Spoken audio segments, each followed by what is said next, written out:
Ma vie a basculé le jour où j'ai perdu ma carte d'identité. Des escrocs ont volé mon identité pour faire des prêts. La mairie de Pantin me réclame 900 000 € et encore, je pèse mes mots. À partir de là, tout s'enchaîne très vite. Je suis à la rue. Là, je me prépare à faire mon lit. Voilà. Donc, tu te calais comme ça pour dormir?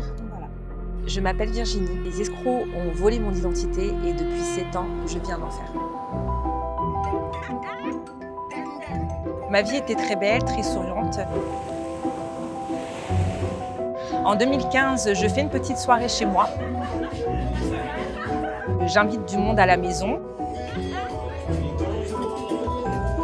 Et le lendemain matin, je me rends compte que j'ai plus ma carte d'identité. À ce moment-là, je m'imagine vraiment pas tout le parcours que j'allais traverser. Après, je reprends ma vie comme si de rien n'était. Ça arrive de perdre des papiers. Et là, en juin 2017, je reçois un premier courrier de la Banque Palatine qui me parle d'un prêt immobilier de plus de 400 000 €. Je me rends compte que je suis copropriétaire d'un immeuble, que je dois rembourser ce prêt que j'ai commencé à payer apparemment. Donc je me dis tout simplement que c'est une erreur puisque je n'ai pas signé de prêt. À ce moment-là, je ne m'inquiète pas du tout. 2 mois plus tard, je reçois un courrier de la mairie de Pantin. Et on me réclame les dégâts qui ont été causés par cet immeuble parce qu'apparemment, il aurait pris feu. À ce moment-là, au total, je leur dois l'équivalent à peu près de 900 000 € et encore, je pèse mes mots. À partir de ce moment-là, je me dis que je vais aller à la mairie. La première réaction a été de leur expliquer que c'était impossible que je puisse contracter un prêt immobilier de cette valeur. On ne me croit pas du tout. Selon le maire, je serai architecte d'intérieur. Je me ferai l'équivalent de 10 000 €. Le monsieur de la mairie m'a montré des documents soi-disant signés de mon propre chef avec une faute d'orthographe sur mon prénom. Je m'appelle Virginie avec un R et c'était marqué Virginie sans le R. Je lui ai demandé s'il ne se moquait pas de moi, comment on pouvait tolérer en fin de compte ce type de signature avec une faute d'orthographe dans un prénom. Je me sens abandonnée de tout le monde, personne ne me croit.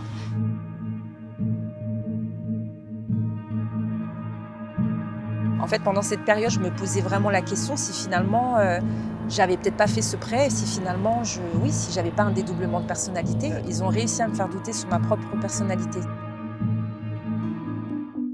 J'ai un appel d'un commissaire du 36 quai des Orfèvres qui me contacte et qui me dit voilà, j'aimerais vous rencontrer parce que je suis en charge de votre dossier pour une usurpation d'identité.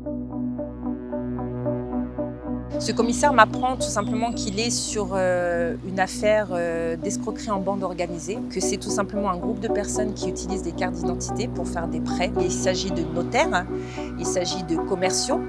Et là, je me dis, ah, il y a peut-être quelqu'un qui est sur le coup et peut-être que là, il y a une porte de sortie. Alors en 2019-2020, j'oublie complètement, vraiment, cette histoire d'usurpation, c'est derrière moi.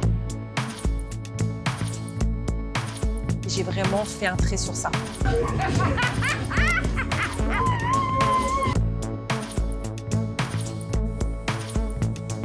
Je rencontre mon conjoint, voilà, donc un petit plus aussi, un petit peu de bonheur. Et je suis tellement bien dans ma vie, c'est que je tombe enceinte. À ce moment-là, je suis très heureuse. Je vais chercher du travail et je commence par un contrat d'intérim, tout simplement. À la médecine du travail. Et quand je suis sur mon petit nuage et que j'ai l'impression que personne ne va m'atteindre, je suis contactée par ma RH de mon entreprise et elle m'explique qu'elle a reçu un courrier du CIP de Pantin qui me fait une saisie sur salaire. Et là, le choc. J'ai tout mon passé qui revient. À partir de là, tout s'enchaîne très vite. Le cauchemar me rattrape. Je suis fichée Banque de France, donc impossible de faire de prêt. Je me vois avoir une carte électro avec un plafond à ne pas dépasser, à peu près à un équivalent d'une cinquantaine ou d'une centaine d'euros par semaine. C'est très compliqué de vivre avec aussi peu de sommes. Je suis enceinte de 4 semaines et là, je prends la décision d'avorter parce que j'ai pas d'autre choix. Aujourd'hui, l'affaire n'est toujours pas résolue et je dois toujours plus de 900 000 € à l'État. Je suis à la rue, voilà, je réfléchis, je pleure, je crie, je lâche toutes mes émotions et je me sens très seule. Je ne pouvais pas me trouver d'appartement tout simplement parce que j'étais intérimaire. Je commençais ma carrière professionnelle et c'est surtout que j'étais un peu gênée d'imposer à mon conjoint en fait, d'habiter chez lui puisque c'était une toute jeune relation. Alors la première nuit que j'ai passée dehors a été très compliquée. Je suis restée au travail ce soir-là jusqu'à 19 h. J'ai vraiment attendu le dernier moment à savoir si vraiment j'allais faire ça parce que je me tâtais à peut-être prendre une chambre d'hôtel. Sauf que voilà, c'est minimum 35-37 €. Donc je trouve ce lieu, voilà. Ma voiture, voilà. Un pare-soleil tout devant. Des serviettes sur le côté.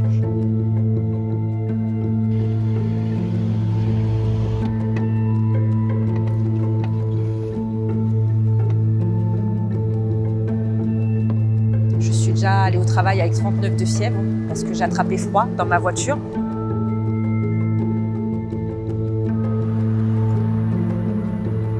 Donc tu te calais comme ça pour dormir? Voilà. Et là, ça va, ça passe.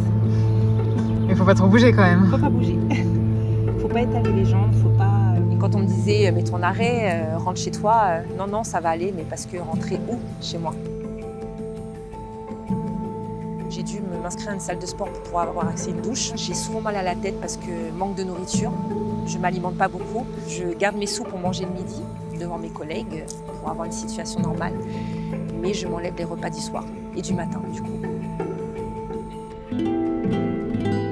Alors depuis la perte de ma carte d'identité, je suis passée par énormément d'émotions, par des émotions que je ne connaissais même pas, que je pensais jamais connaître. Alors, je crois que le plus compliqué dans cette histoire, ça a été l'avortement.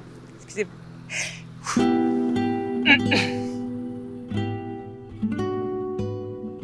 Alors j'en veux fortement à ces gens parce que ça reste des humains. Derrière une carte d'identité, il n'y a pas juste une photo, un nom, un prénom et un numéro. Il y a une date de naissance, il y a une vie, il y a une personne. Depuis 5 ans, je suis dans le silence, on ne m'écoute pas, on ne m'entend pas, on ne me croit pas. Mais qui va me rembourser une vie sacrifiée? Qui va me rembourser mes années de galère? J'étais une personne très vivante, très souriante.